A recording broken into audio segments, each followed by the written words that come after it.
2024 সালের 14 ফেব্রুয়ারি আইনি বিয়ে সারেন ওপার বাংলার তারকা জুটি কাঞ্চন মল্লিক এবং শ্রীময়ী চট্টরাজ। মার্চে হয় তাদের সামাজিক বিয়ে। এরপর নভেম্বরে কন্যা সন্তানের জন্ম দেন অভিনেত্রী। এরপর থেকেই বিস্তর কটাক্ষের মুখে পড়তে হয় এই তারকা জুটিকে। এবার কটাক্ষের বিরুদ্ধে জবাব দিলেন শ্রীময়ী। সম্প্রতি ভারতীয় গণমাধ্যমকে দেয়া এক সাক্ষাৎকারে মজার ছলেই বার্তা দেন শ্রীময়ী। জানান, সামাজিক মাধ্যমে যারা কটাক্ষ করেন তারা ফ্রাস্ট্রেটেড।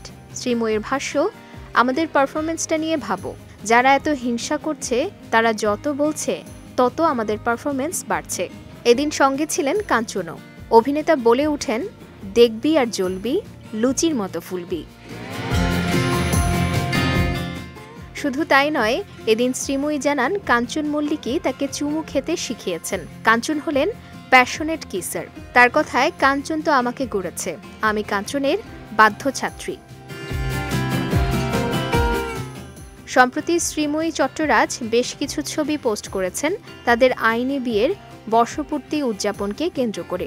সেখানে দেখা গেল গোলাপের পাপড়ি দিয়ে সাজানো টেবিলে রাখা কেক কেটে সেলিব্রেট করছেন তারা। বাজি ফাটল আর শ্রীময়ীকে গোলাপ দিয়ে প্রেম নিবেদনও করেন কাঞ্চন মল্লিক।